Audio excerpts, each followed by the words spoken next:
Let's talk to Andy Serwer about his cover story, Fortune magazine, how Facebook is taking over our lives, but is it a real business? Well, it would seem to be to the 24-year-old CEO who's probably worth what these days? $1 billion or so. Well, it's amazing. 175 million people are Facebook members. I don't know if you guys are. Maybe you don't want to say so on air. I'm a tepid user. Yeah, okay. Tepid. And 5 million people a week are joining this thing. And what's really going on? Because you're not cool if you're not there. Is that? Well, I think there's more to it than that. Maybe, Nancy. I mean, it's a way of communicating. You can put your pictures up. You form groups. You connect to people you went to high school with. Yikes. Who wants to do that, maybe? That's your page. There's my page, yeah. Be afraid, be very afraid. What's that? That's kind of a cool picture. There. Now, that's a vintage Serwer picture. There I go with the third person again. Throwback. Right? But, the question is, how do they make money? I think one thing, we've just seen this week, there are these concerns about privacy. One thing that people like about it is that it's kind of cool, it's kind of free, and when the company starts to try to make money, and maybe try to set up ways of commercializing the business, that's kind of what turns people off. And yeah, it's exactly right. So, and it used to just be for college kids, and now, everyone's doing it. And that's sort of the big pull right now. Looking back on the .com age, so much of it was a mirage, a bubble, obviously. Why is Facebook different? Well, I think it's achieved critical mass. I mean, it has become, the de facto social community. It's kind of leaving MySpace in the dust right now. And it's a different thing. We had, when you saw Amazon get formed and you saw eBay get formed, these are businesses that couldn't have existed without the internet. And a social community, it's different. It's something that hasn't existed before. It's not an animal, mineral, or vegetable. It's a way of communicating, and it's a way of entertaining yourself on the internet. So it's free.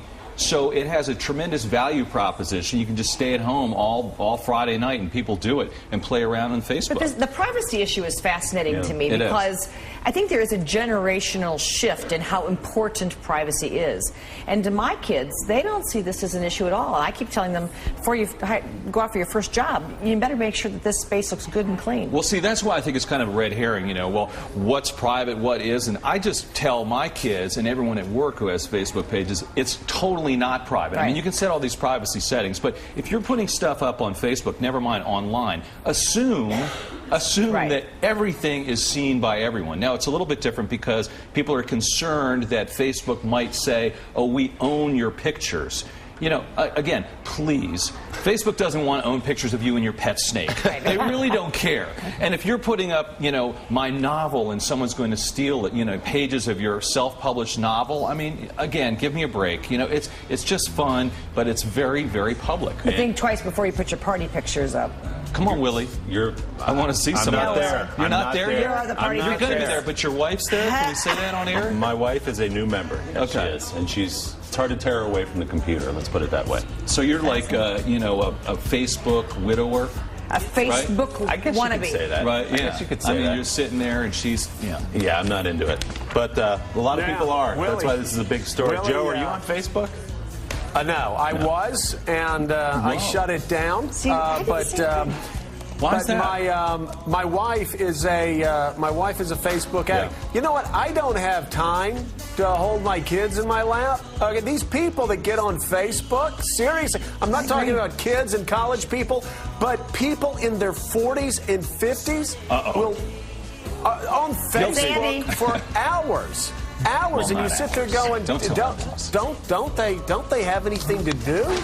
This is not making money for our economy, Sewer. Come on.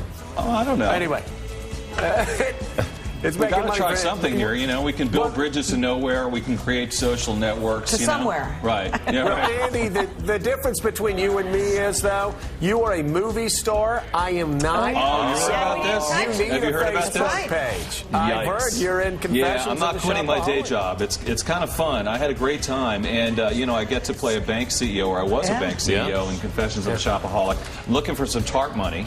Or any kind of bailout here from NBC. Is it true that Jerry Bruckheimer holds you solely responsible for the somewhat tepid box office over the weekend? Ooh, I'm just asking. I saw Jerry at the premiere, and he told me, he said he couldn't tell me from a movie star, but I think that was a little Hollywood cha-cha, don't you?